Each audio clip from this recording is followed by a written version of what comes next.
You said it happened by accident. You said the songs just, I guess, got finished, and in this day and age, why hold on to them? I had been working on the album for 4 years. I didn't want to release anything that was mine just because I didn't feel like it was the right timing. I learned a lot from the last album, and I wanted to take what I've learned and turn it into something even better. And I'm glad I did, because this year, everything kind of just started pouring out of me. I started saying things in a way that I've never been able to articulate them before. So it was actually exactly when it needed to happen. Like I told you earlier, we shot the videos just a week ago, and that's really unheard of. What got you to a place where you could start to tell your truth? I've been in therapy for years. I've also taken breaks and gone places to recollect my thoughts and my emotions and my well-being. But I've always been pretty transparent about what I've gone through. I just choose how I'm going to do it, because it would be inauthentic for me to just not say what I felt in the beginning of the year or last year, or it just wouldn't seem real to me. And I wonder what your relationship is like when you're writing a song like that, knowing that the kind of human being that you are, with the level of passion that you instill in your fan base, and also the level of attention that comes with that. If that ever affects your creative process, I know you try to block it out, but does it sneak itself in? I mean, I spent years living in fear of speaking up or saying things, and I guess that's just the people pleaser in me. And there was a huge moment where I just kind of stopped caring. And I can't tell you when that moment was. I really can't. But it's not that I'm trying to make it specifically about just one subject in my life. It's more just how I embody all of the experiences into one. We spoke a little bit about some of the artists and the music that moved you when you were younger. And you mentioned some real timeless influences, Brad, Fleetwood Mac. How does a young artist or a young person who loves that kind of music find themselves in this whirlwind of fast-paced pop culture where it's bright and colorful and sparkly and smiley? Those are artists that break hearts. My mom was in theater, and she just had this huge music library. I mean, from Ella Fitzgerald to Reba McEntire to, then again, going to Frank Sinatra, the Eagles, and all of that. My mom, Rolling Stones, she was very much... She's a song fan, huh? Oh, for sure. And I definitely get some of that from her. But then my dad was a DJ. So he would do all kinds of stuff, and he was on the radio for a bit doing Tejano music. So I had this experience in my life where I experienced the beautiful colors of music and where it can take you. And I think it naturally happened for me. I remember I wanted to be like Paramore at one point. I thought, this is my lane. I feel it. That lasted about 3 months. We're big Paramore fans here. I literally love her.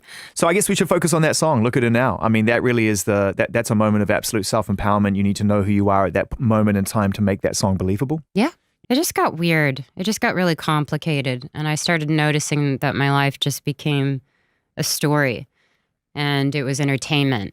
And I was just not okay with that, because it was real, and it was very real to me. That's the time I needed to just say, I'm not going to be a part of this anymore. How am I going to not be afraid to share what I feel just because I'm mad at what the world is doing? It's not really going to get me anywhere. And everything that I do is with good intention. I'm going to play you something right now, which I think is going to qualify that. No, this is good. So I'm going to take my mics down for the purposes of edit, and then we'll reflect in a second. But you know this voice. It's the best thing she's ever done. She came over. She played me the video. It's just, I'm so proud of her. She's been through so much. I've watched so much happen in her life and had a front row seat to so much. And I'm so proud of her. I'm really excited because when somebody has had great life experience, has had, really tough things they've had to go through, and they can process that and make art that's going to help other people. That's what kind of song this is.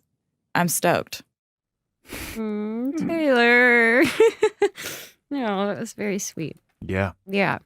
You've known each other for a long time. Yeah, about 13 years. The challenges and the triumphs of sharing these things with friends. Right. I mean, without them, where do we go? I don't know. I And really don't. what kind of friend has she been to you through those times? Amazing. For sure. She was frustrated when I was frustrated. She was sad when I was sad. But more than anything, my friends stood by my side. When I think they visibly saw me in so much pain. And they didn't want it for me, but sorry. Oh, no, it's... They never stopped loving me. And I played her the song, and I played it with her mom and dad. And I showed her the video, and her mom and Taylor started crying. And it wasn't because the song was emotional. It was just because the first thing they said to me was, "We're so happy that you're here." Yeah. After seeing all of that, Yeah. this is such a cool moment. And that's a huge thing for me. So down to my friends back home, my family, my papa crying, saying, I hate that you went through what you went through. It breaks my heart, but I'm so proud of you. So This is real life stuff. So much of what you go through as a person ends up in these 3-4 minute songs. Yeah. And we forget the journey Right. that takes you there and what True. it takes to get to a point where that piece of music matters to you enough to share it. yeah, that's the topics I'm interested in. You know, I have another song that's strictly about vulnerability. And that was a version of me actually having fun with it, saying I could be knocked down repeatedly, but I'm never gonna not be vulnerable. And, you know, I always say this, you know, one of the worst moments of my life ended up being the biggest blessing that I've ever had. I was set free. And I think even from stuff that I had Is been it wrong for me to ask experiencing- what that was?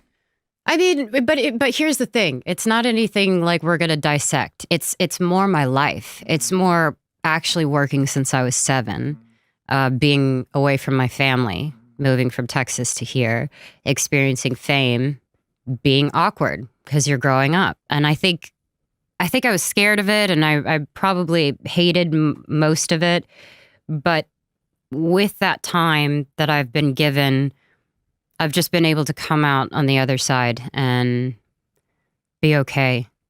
And I don't really know how, other than all the work that I did, meaning friends, therapy, taking time off, going back to Texas, just enjoying what's right in front of me. I don't crave needing more. I don't need more of anything.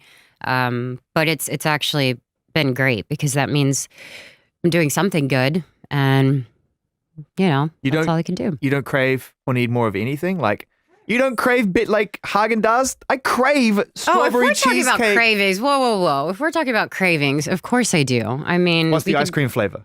Rocky Road. Standard. Wow. You're really going to hit me with that? Come on, man. You got to go for like the deluxe edition with a little crunchy bits of biscuit. No. Because you can add brownies, and you can add whipped cream, and you can add all you different don't types. put whipped cream on your ice I cream. 100% do, and That I'm is not going to not let you the judge me for that. I'm judging. Well, I am judging. Then I judge you for the stain on your shirt.